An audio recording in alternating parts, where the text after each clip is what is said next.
My great adventure began with a golden ticket. It was the invitation to the Tesla Model Y unveil, and I promise you, it was long awaited. I've never been to any Tesla reveal yet, and to get the invitation was just a dream come true. I read down, looked at most of the details. I read this, but I never noticed that. And I jumped onto the websites to try and book a plane. I called my plus one to see if I can get confirmation that they were able to come with me. I couldn't get them. By lunchtime, I noticed a comment on Facebook, and it was from Karen, from I One Tesla, and my blood kind of ran cold. And I told her, I'm just waiting for my plus one to confirm. And when I tried to get in, this is what confronted me, and my heart sank. And I did what anyone would do in that situation. I cried and whined and pleaded and begged, and I sent this email to the Unveil team, and then I just had to wait. Sunday morning came. I looked in my email, and I saw this. So, Thursday morning, 6 a.m., I was at Vancouver Airport, and we flew out in darkness down to the first stop, which was San Francisco. In San Francisco, I just had time to get a burrito and an OJ, and then watched all the planes and the activity outside, and then we were back on the plane and heading down to LAX. And the next thing I knew, I found myself on the 405, and I suddenly realized that's why everyone in Southern California who buys a Tesla makes sure that they purchase autopilot. Thursday, 12 p.m. I'm here at the Manhattan Beach Tesla Supercharging Center. We're on the second level up, and right now you can see behind me there's just a ton of people, a ton of Teslas, and this is a Tesla meetup organized by Trevor Page of the Model 3 Owners Club. And we've got Like Kim, we've got Ben Sullins, we've got a whole bunch of familiar YouTubers, but I don't think this level of the parking lot has ever quite seen so many Teslas, the Model S, the Model 3, the Model X, and in a few years perhaps the Model Y. But this is just packed out with Teslas of all descriptions. Tonight at 7 o'clock, the doors open for the Tesla Model Y reveal event, and I will be there. And everyone was excited, and everyone was wielding cameras and pointing them at everyone else. It was great to get to meet people that I'd only seen and admired on YouTube, and there was Kim, and there was Trevor, and there was Brian, and just one after the other, all of the YouTubers that I've admired.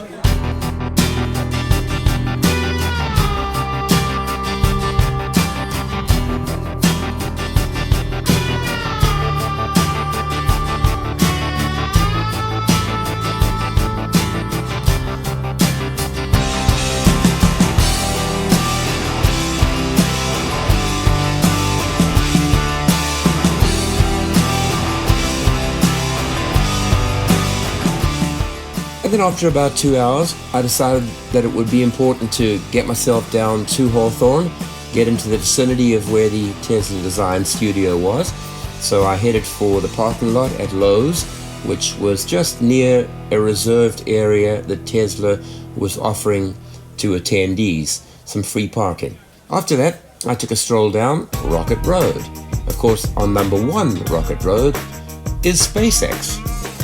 And the one thing that towered over everything else was a massive Falcon 9, one of the reclaimed, the ones that had landed successfully. There it was, in the front of the lot, and it looked like a 15-story building. When I looked at the legs through the glass, the protective glass, I couldn't believe how sturdy and how solid they were. It's about 3 o'clock in the afternoon. I'm walking along Rocket Road next to SpaceX, and ahead of us is the Tesla Design Studio. As any self-respecting YouTuber would do, I picked up my camera and just began filming around. Anyway, at that point I went back to the parking lot, had a quick bite to eat, and waited for the shuttle. And Tesla had very kindly put on a shuttle that transported us down to the design studio.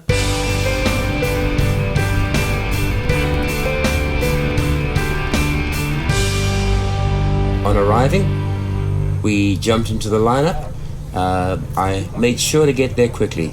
I think the two YouTubers in the Tesla community that I admire the most for their work ethic, for their passion, for their sincerity and dedication, got to be Zach and Jesse. And I met them. And it was just a thrill to chat to them.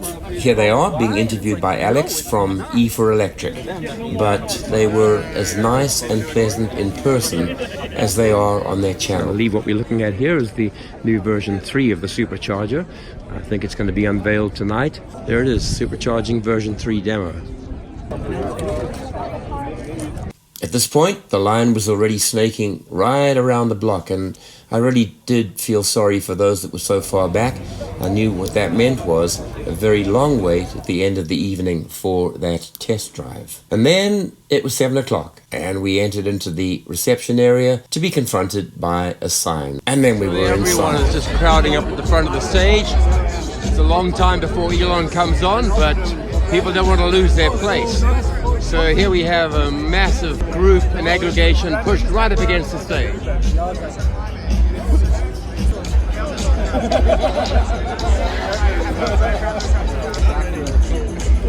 Right ahead of me are Zach and Jesse, busy live vlogging.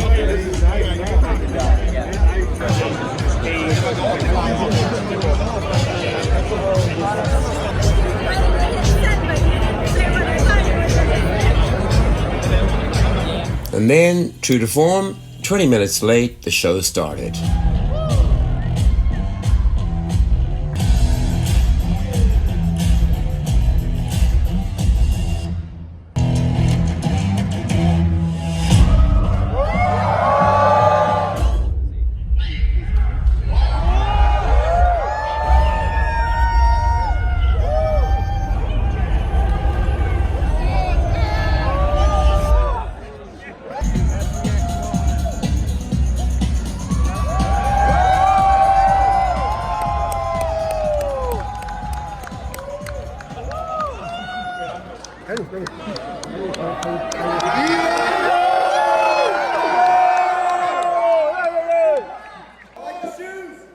Yes.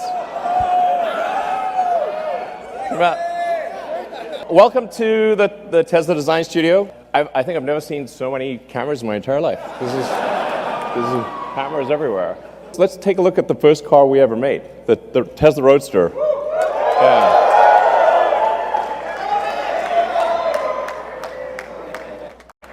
On February 2008, we'd literally only made one car, that car. And it didn't really work very well, I have to say. It broke down a lot. It took us another 3 months just to make the second car. And now we've made about 550,000 cars. Yeah. So, Model S.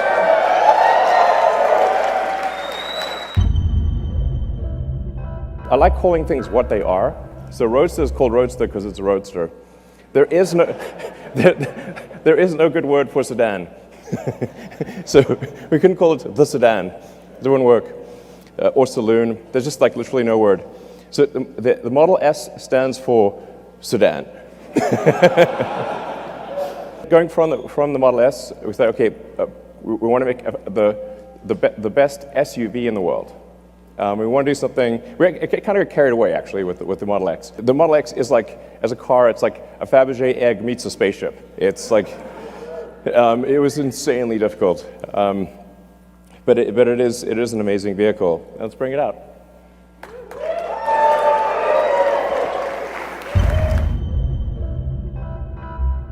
But then after we had the Model S and Model X, I thought it'd be pretty funny if we had the Model E.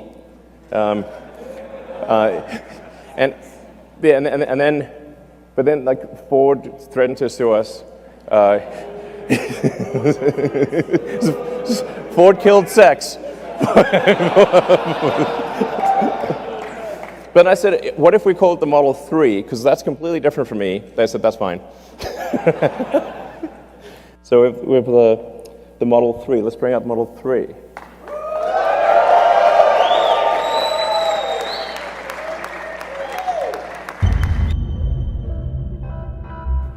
Exactly, smart summon with a person. So we made the original Roadster, the Model S, the Model X, the Model 3, and then we also then made the new generation Roadster, which we'll bring in, or maybe it's over there.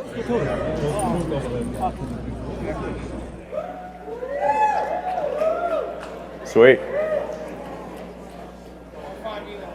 Yeah. And then the Semi. When we acquired the Fremont factory, which used to be called NUMMI, people sort of thought, oh, you got a car factory. Although we did get a very good deal on the NUMMI factory, Toyota and General Motors actually took all of the good equipment out. Anything that was like so useless it wasn't even worth the scrap was left. It took an enormous amount of effort by a very talented team to actually turn essentially what looked like a derelict warehouse into a working car factory. I mean, it's worth noting, like, last time any car company achieved mass manufacturing was about 100 years ago. That is the last time, and then Tesla.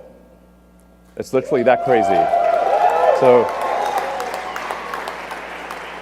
then the challenge is like, okay, if we create a car factory, where the heck are the batteries and electric motors and power electronics going to come from? And that's where we need to say, okay, we better build something that's capable of 50 gigawatt hours at least of cell output. Solar plus battery plus electric vehicles, we have a fully sustainable future. This is a future you can feel really excited and optimistic about. I think it really matters. Yeah.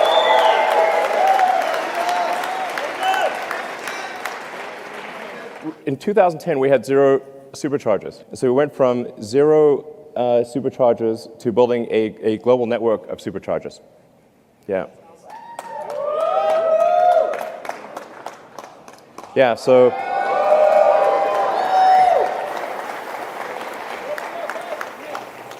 it's pretty nutty. Each one of those is a supercharging site.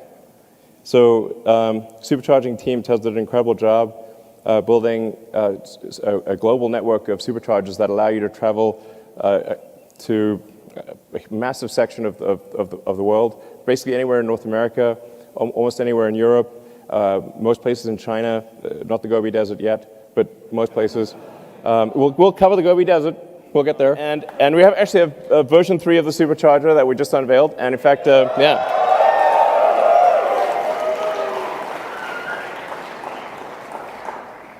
So the superchargers actually started out only at about 75 kilowatts. And now they're at, with version 3, 250 kilowatts. And we think probably can even go a little higher than that. And so if you've got a long-range Model 3, it's capable of charging at about 1,000 miles an hour or 1,600 kilometers an hour. Yeah. What were the thoughts back then?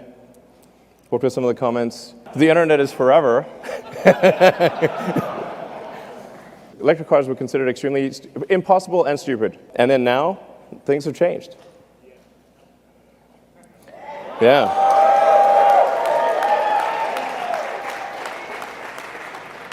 Our goal all along has been to try to get the rest of the car industry to go electric. So it's extremely rewarding to see that the rest of the industry is going electric. This is great. And I was just wondering, like, where will Tesla be in 10 years? You know?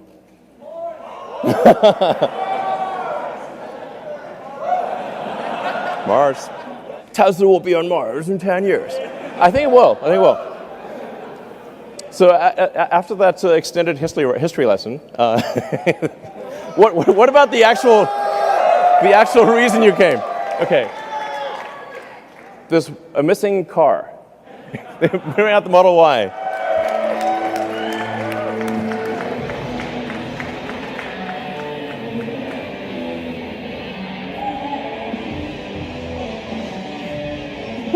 Extended history lesson.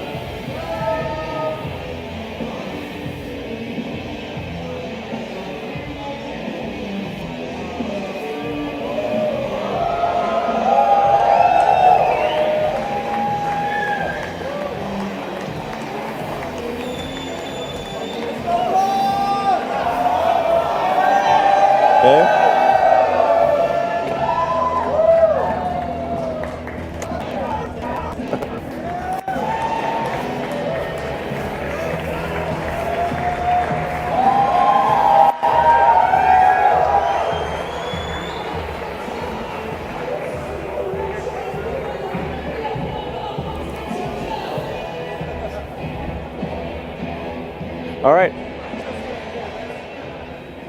The Model Y. Yeah. So, like the 3, it will be extremely safe. It has the functionality of an SUV, but it will ride like a sports car. So this thing will be really tight in corners. It's also going to have incredible performance. So we expect to have a 3.5 seconds 0 to 60. It's testing out at a 0.23 drag coefficient, which is extremely good for an SUV. So we expect to have an EPA range of, an actual true usable range of 300 miles. From an interior standpoint, it's going to have a panoramic glass roof. It really feels like, just like the Model 3, if you're in the car, it just feels like you can see the sky. Seat 7, 66 cubic feet, obviously autopilot and all that. The cool thing is feature complete. Like it'll be able to do basically anything by the end of this year, just with software upgrades, which is pretty cool. The basically long range one we expect to be about $47,000. And then sometime in 2021, we'll have the sort of standard version, which will have a $39,000 price point. No, the 7 seats are optional. So I think it's going to be really compelling. I'm confident that of any mid-size SUV, it'll be the one you want. I think we'll probably do more Model Ys than S, X, and 3 combined, most likely. So there you have the sexy presentation. So, all right. Thank you all for coming. Those of you who are here and those of you who are watching, thank you very much for your support over the years. It's been, a hell of a ride. I love you too. I love you too. We are bringing sexy back quite literally. All right, thank you. And then as suddenly as it had begun, it was over. But we stayed at the stage, the music kept playing. We were all waiting for the one more thing, waiting for the surprise. It didn't happen, excepting that Franz von Holzenhausen walked out onto the stage. This car is going to be available outside, out back for test drives. So if you make your way out back, we'll get the car out there.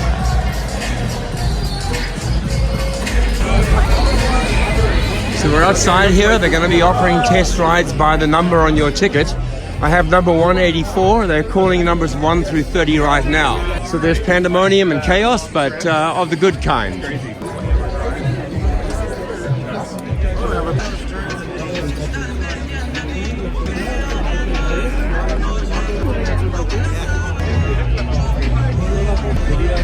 I'll think we're going to do a test drive before I do that.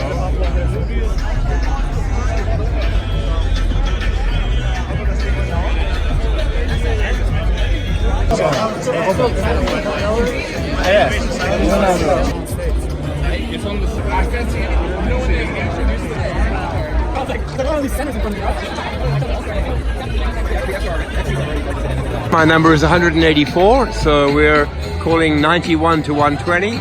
We're getting there pretty quickly.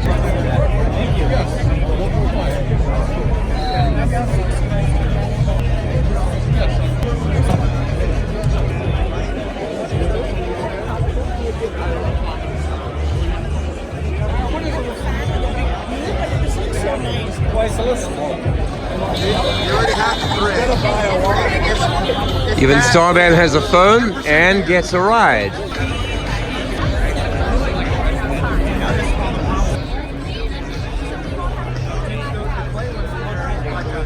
I embarrassed myself by shouting out his name. MKBHD, love to see you. And here you see him turn and face the camera. So, Marquez, I'm sorry, my hero worship got the better of me, but I do admire what you do and I just respect your work ethic.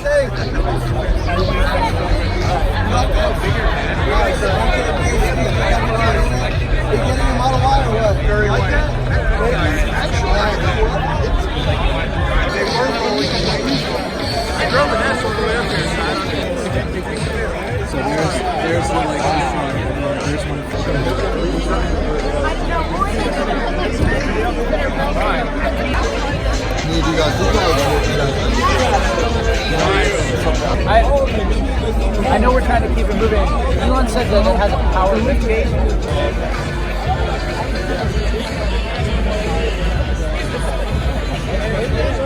That was awesome.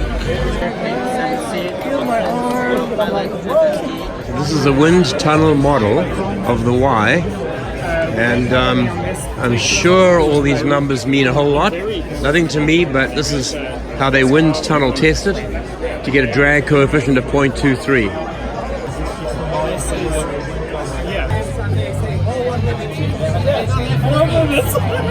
There's no regulations. There's no millimeters. We're on a range of 151 to 180. I'm 184. Sexy.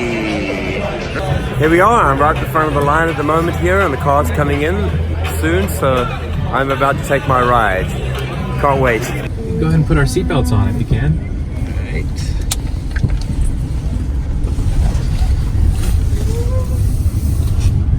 So if you have a quick look around the interior here, you see some familiar elements if you've ever been in a Model 3. Yeah. Got the instrument panel just in front of us here. Center display, steering wheel, center console. And you're actually, up here you're sitting in a Model 3 first row seat. It's just up on a riser, so it makes it a little bit easier to get in and out. Gives you a higher vantage point as well when you're kind of looking out on the road. So this exact vehicle is a long-range dual motor variant. Right. Nice. Wow. Carries that same Tesla DNA of acceleration. Oh, yeah. Nice. Not too shabby. Wow. I'll give you a good sense of how maneuverable it is as well. Take a quick U-turn. Oh, that's here. good. It's tight turning radius. I like the sunroof. I mean, there's no crossbar. That's right, yeah. A little bit of a slalom here so you can get a sense of how it handles. Most of the mass is below us, so we're able to not sacrifice roll control while also having incredible ride and handling. And then you mentioned the roof, so Model X windshield, the Model S panoramic roof, and the Model 3 panoramic roof all share the same technology for the inner layers, so that we can offer this giant expansive roof, protecting the sun for UVA, UVB, infrared, but also give you a great view of the night sky. Beautiful. Just gives it a nice open and airy feeling, right? That's right. Magnificent. We really appreciate you coming out to have a look at it and take a ride in it. Thank you very much. Thank you. Wouldn't mind taking your seatbelts off, please. We'll have you exit to the left here. Okay. Give it a run. Of course. Thank you.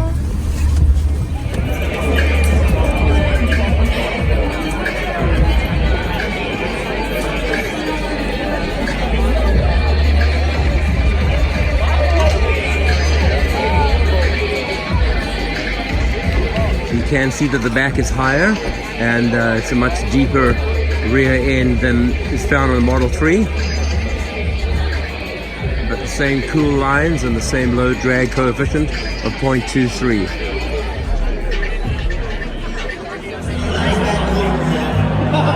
So at a first glance, it definitely looks bigger. It's hard to see if you're not comparing it to a Model 3, but it definitely feels and looks about 10% bigger. The trunk is deeper, the more distinct lip on the tail, and there's a greater height on the tail end as well. Interesting element is that the glass is now one piece. It doesn't have a cross member. So without that cross member from inside, it looks absolutely sweeping and panoramic. It's just gorgeous. So effectively it looks a lot like the 3, but it's bigger and deeper, and overall the car seems higher. So I can see where Elon got his 10% additional size from. And in the test drive it was absolutely powerful, but I think they're showing us the higher end model. But it was loaded with 6 people, and it pulled phenomenally.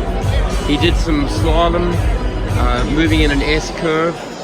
It gripped the road. He accelerated and came to a stop, and the car didn't even twitch. So here's the white showroom model. Outside, the blue one is doing service, taking hundreds of people on 1 minute 30-second drive.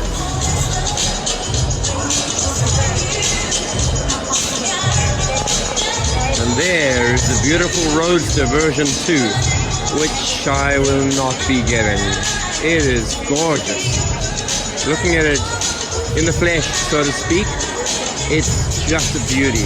Man, it really is a two-seater. I know there's room for two in the back behind the drive seat, but it's very cramped in there. You'd have to be quite tiny. There we go, another shot of the Roadster Model 2, or Roadster version 2. Let's go and look in at the control panel.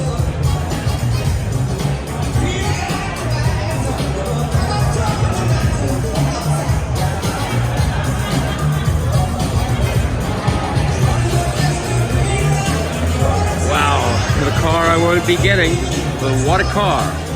What a vehicle.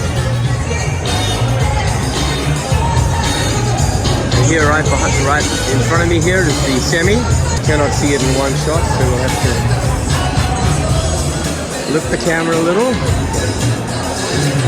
That is smooth. That really is smooth. Wow. That is some machine. So they have everything here tonight. They're giving test drives in the X and the S, and of course in the Y above all. They've got the Semi parked over here, the new Roadster here, and Elon's really old Roadster version 1 in the background.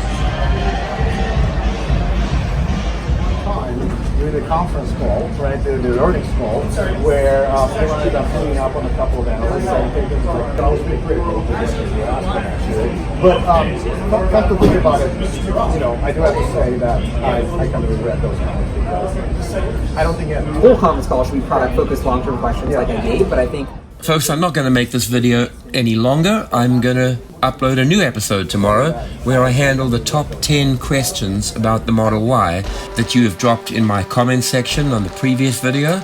And if you have questions that you'd like to drop into the comment section here, please do so, and I'll include them in my upload tomorrow. So once again, please do subscribe. Your subscription helps the channel. Also hit the notification button so you know when I upload something new. And I look forward to seeing you tomorrow with a new episode.